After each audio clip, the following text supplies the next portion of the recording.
नीलांबुज श्यामल कोमलांगं सीता समारोपितवान्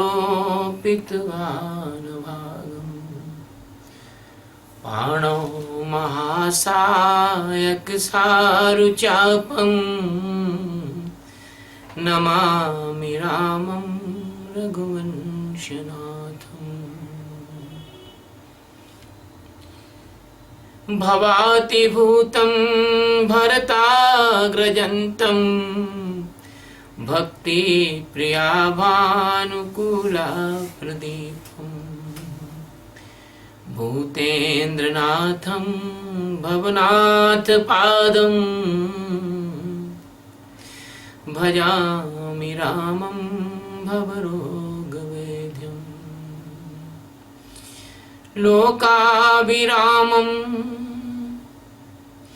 रणरङ्गधीरं राजीवनेत्रं रघुवंशनाथम् कारुण्यरूपं करुणाकरन्तं श्रीरामचन्द्रं शरणं प्रपद्ये। सीतारामाय नमः। आज भगवान की कृपा से जो अनंत आकाश गंगाओं के एकमात्र मालिक हैं, सारे जगत के आत्मा हैं, सारे जगत का जीवन है और कल्पनादि स्वर्ग नरक वाले और वितंडावादी जो लोग हैं, जो धर्म के नाम पर अधर्म फैलाते हैं, उनके द्वारा कभी भी अनेकों जन्म तक कभी जाने नहीं जा सकते। उनके लिए ना तो वो हुए हैं, ना होंगे भूतो न भविष्यति। तो इसके लिए जो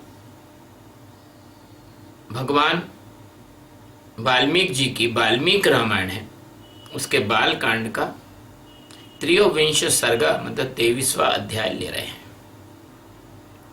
विश्वामित्र सहित भगवान राम और लक्ष्मण सरयू गंगा संगम के समीप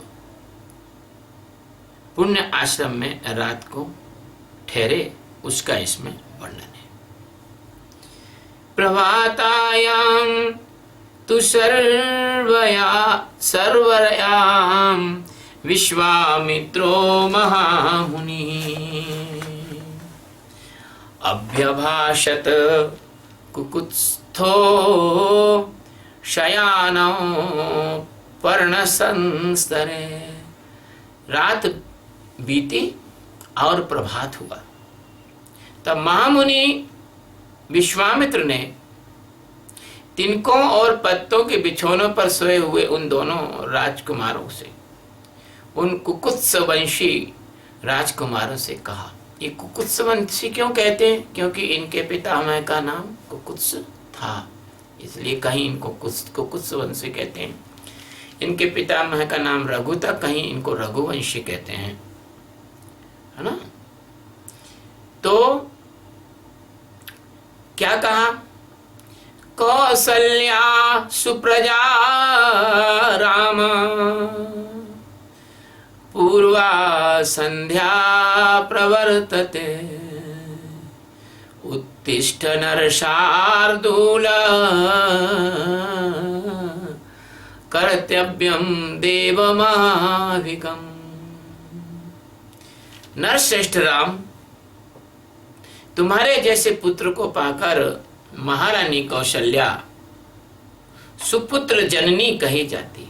देख ली, माता का स्मरण दिलाया उन्होंने। सबसे पहले जो व्यक्ति सबसे पहले उठकर माता का स्मरण करता है, अपनी माँ का स्मरण करता है या धरती माता का स्मरण करता है, उस व्यक्ति का दिन अच्छा गुजरता है, उसको पुण्य प्राप्त होता है, उसकी बुद्धि अच्छी रहती है, वो परमात्मा के कार्य में मदद प्राप्त करता है।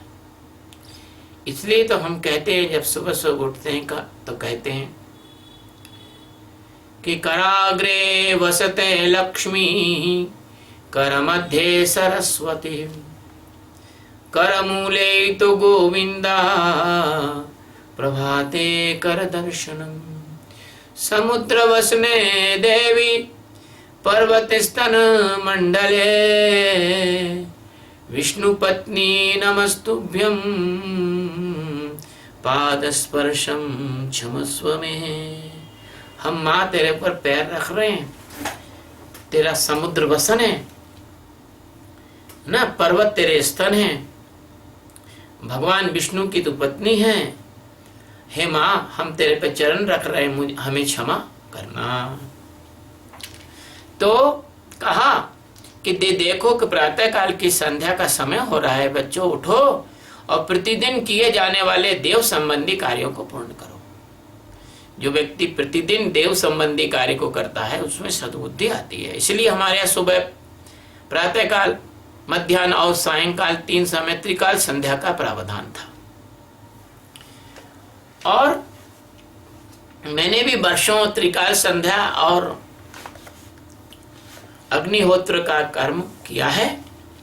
भगवान की कृपा से मुझे उस समय जब अज्ञान काल में था तो ऐसी सद्बुद्धि प्राप्त हुई, तो मैंने अज्ञान काल में ये किया। उसके सारे मंत्र भी मुझे पूरे याद है।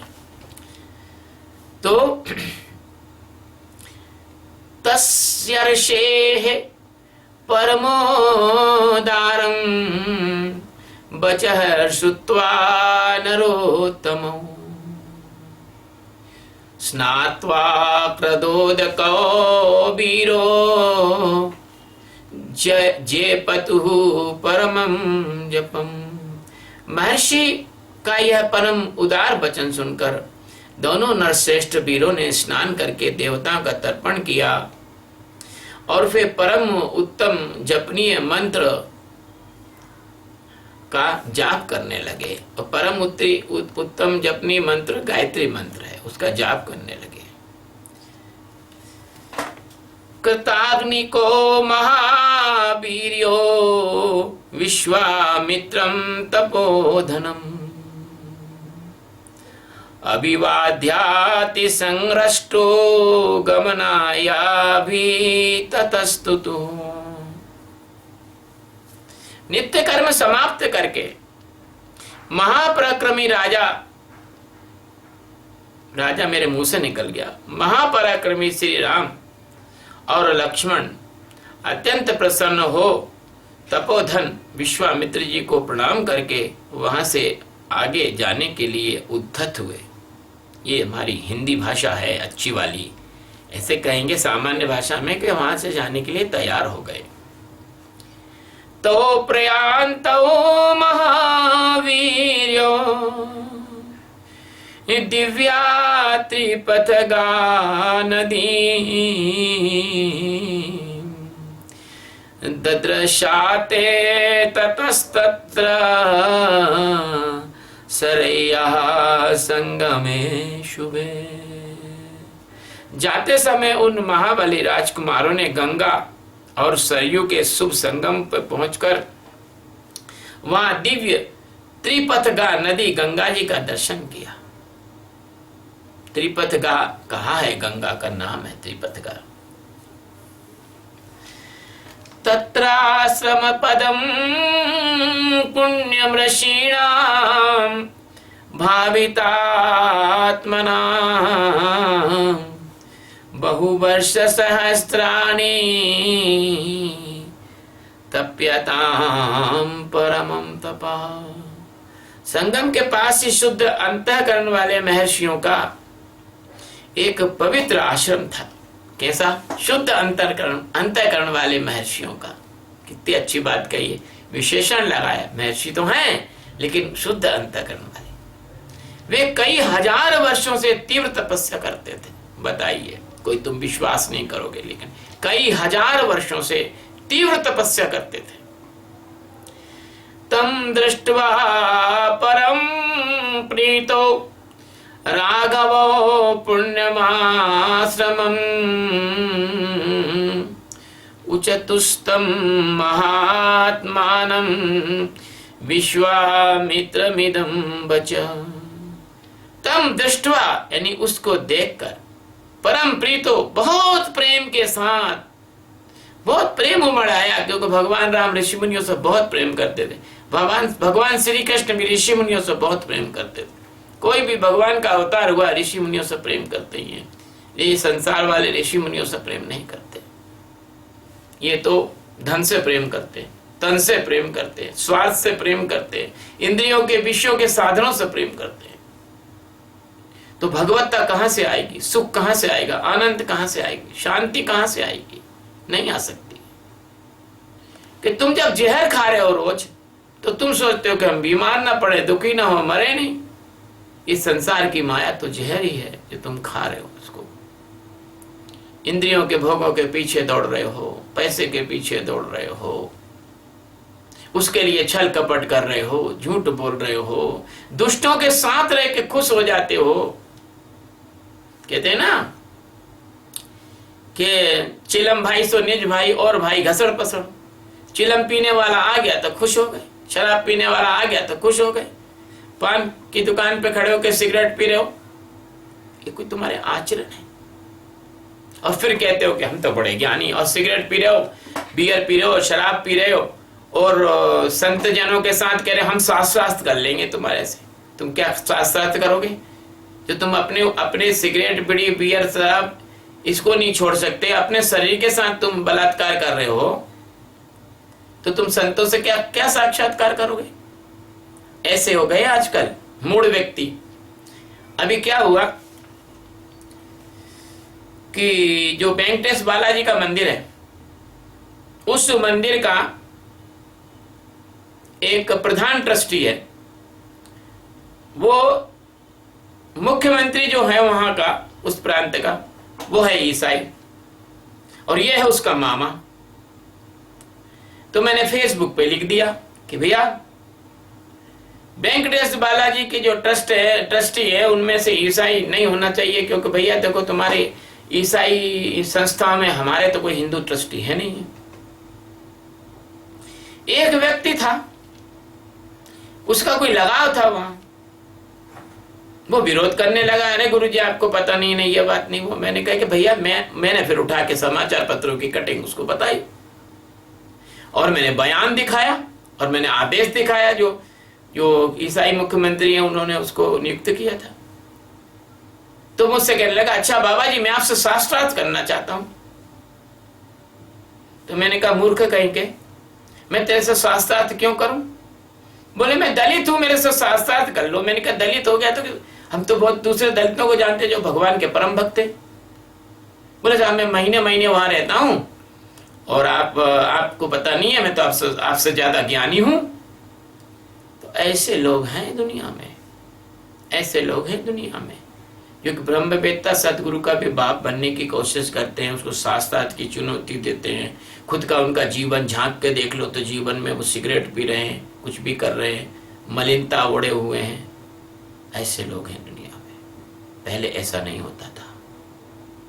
पहले साधु संतों को कोई ऐसा नहीं कहता था। भगवान जब शुद्ध अंतःकरण के ऋषि मुनियों के आश्रमों को भगवान ने देखा तो भगवान बहुत प्रसन्न हो गए। जब वो बहुत प्रसन्न हो गए भगवान, तो महात्मा जो विश्वामित्र से उन्होंने एक बात कही, भगवान ने कही, कस्यामः पुण्यः को न्यवसिमन् बसते पुमान् भगवच्छो तुमीच्छावः परम को तू हलम ही न। कितना प्यार से, कितना आदर से बोले भगवान, ये किसका पवित्र आश्रम है और इसमें कौन पुरुष निवास करता है? वह हम दोनों सुनना चाहते हैं। इसके लिए हमारे मन में बड़ी उत्कंठा है। ततोस्यत वचनम श्रुत्वा प्रहस्य मुनि पुंगवः अब्रवीच्छूयतां रामास्यायं पूर्वाश्रमः। उन दोनों के वचन को सुनकर मुनि श्रेष्ठ विश्वामित्र ने हंस के बोला, राम यह आश्रम पहले जिसके अधिकार में रहा उसका परिचय देता हूं, सुनो। ये तो अभी आए, पहले और किसका अधिकार रहा? कंदर्पो मूर्तिमानासीत काम इत्युच्यते बुधै तपस्यन्तमिह स्थाणुं नियमेन समाहितम्। विद्वान पुरुष जिसे काम कहते हैं, विद्वान पुरुष जिसको काम कहते हैं, वह कंदर्प पूर्व काल में मूर्तिमान था, यानी उसका शरीर था वो मनुष्य के जैसा ही था, देवताओं के जैसा ही था, उसके भी हाथ पैर सब कुछ पूरा शरीर था। वो शरीर धारण करके विचरता था। उन दिनों में जब वो शरीर धारण करके विचरता था, उन दिनों भगवान स्थाणु, स्थाणु किसका नाम है बता दो, अगर बहुत सारे लोगों को नहीं मालूम स्थाणु किसको? स्थाणु कहते हैं शिव को। स्थाणु क्यों कहते हैं? कि वही हैं जिसके कारण ये जगत स्थिर है। स्थिराणु का मतलब है स्थिर अणु, इस जगत को स्थिर करने वाले, इस जगत को आधार देने वाले, इस जगत की आत्मा है भगवान शंकर। तो भगवान स्थाणु शिव इस आश्रम में चित्त को एकाग्र करके नियम पूर्वक तपस्या करते थे। क्या तपस्या करते थे? जो आप करते हो। वो साक्षी में रहकर और वो जागरण में रहकर शांत से समाधिष्ट रहते थे। कभी तुम इसका आनंद लेके देखना। साक्षी में जब के बाद जब ध्यान लगता है और ध्यान में जब बैठते हो तो तुमको कितना आनंद बरसता है, तुम्हारा उठने का मन नहीं करेगा। वो तो संसार तुम्हारे को घोंदा घोंद कर देता है, इसलिए तुम उठ भी जाते हो। तो तपस्या करते थे। कृतोद्वाहं तु देवेशं गच्छन्तं समरूद्गणं घर्षयामास दुर्मेघा हुंकृतस्य महात्मना। एक दिन समाधि से उठकर देवेश्वर शिव मरुदगणों के साथ कहीं जा रहे थे। उनके गण हैं, मरुदगण उनके गण हैं, उनके सेवक हैं, के शिष्य हैं। उसी समय दुर्बुद्धि काम ने उन पर आक्रमण किया। यह देख महात्मा शिव ने हुंकार करके उसको रोका। अवध्यातश्च रुद्रेण चक्षुषा रघुनंदना व्यशीर्यन्त शरीराता स्वात सर्वगात्राणि दुर्मते। रघुनंदन सुनो, भगवान रुद्र ने रोष भरी दृष्टि से अवहेलना पूर्वक उसको देखा। फिर तो उस दुर्बुद्धि के सारे अंग उसके शरीर से जीर्ण शीर्ण होकर गिर गए। तत्र गात्रम हतम तस्य निर्दग्धस्य महात्मना अशीर अससे अशरीरा कृता कामा क्रोधाद देवेश्वरेण। वह दग्ध हुए महामना करदप यानी काम का शरीर नष्ट हो गया। देवेश्वर रुद्र ने अपने क्रोध से काम को अंगहीन कर दिया। और जब अंगहीन कर दिया तो क्या हुआ? अनंग इति विख्यातस् तदा प्रभति राघव चचांग विषयः श्रीमान तत्रांगम च मुमोचः। हे राम जी, तब उसके जब अंग नष्ट हो गए तो शोभाशाली करदप ने जहां अपना अंग छोड़ा था वह प्रदेश अंग प्रदेश के नाम से विख्यात हुआ। आज भी अंग प्रदेश है ना, विख्यात हुआ।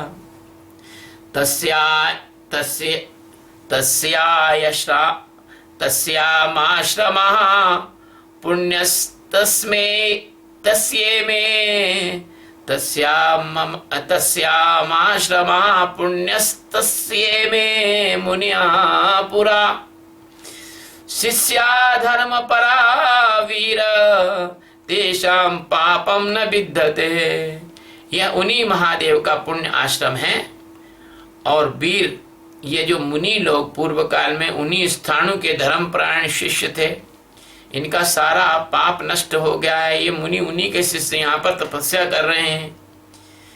इहाध्य रजनी राम बसे शुभ दर्शन पुण्यो सरितोर मध्य शवस्तरिष्यामहे वयम।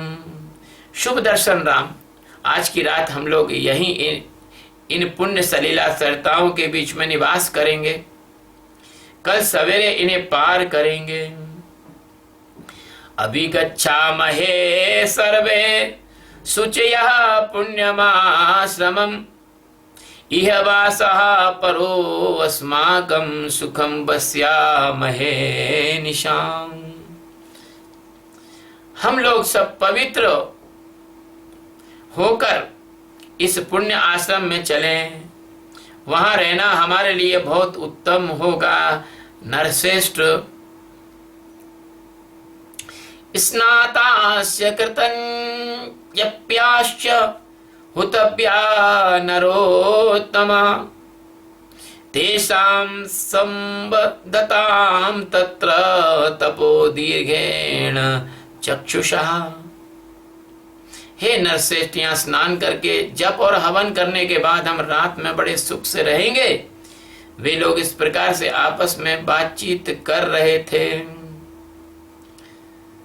उस आश्रम में निवास करने वाले मुनि तपस्या द्वारा दूरदृष्टि से उनके आगमन को उन्होंने जान लिया। विज्ञाय परम प्रीता मुनियो हर्ष मागमन अर्घपाद्यम तथा तिष्ठ्यम निवेद्य कुशिकात्मजे। और जब तपस्या द्वारा उन्होंने दूरदृष्टि से इनको जान लिया तो बड़े मन ही मन में बड़े प्रसन्न हुए। उनके हृदय में हर्ष जनित उल्लास छा गया, आनंदित हो गए। जब कोई पवित्र महान पुरुष अपने घर पधारते हैं तो हमें बड़ी खुशी होती है, और कभी कोई दुष्टात्मा आ जाता है तो बड़ा बेकार लगता है। उसके जाने के थोड़ी देर बाद भी मनुष्य का जो मन है वो उदास रहता है, जिसको अंग्रेजी में कहते हैं मूड ऑफ हो गया, है ना। तो उन्होंने विश्वामित्र जी को अर्घपाद्र अतिथि सत्कार की सामग्री अर्पित करने के बाद राम लक्ष्मणयो पश्चात कुर्वन्ति तिथि क्रियाम सत्कारं समनुप्राप्य कथा वीर विरंजनम।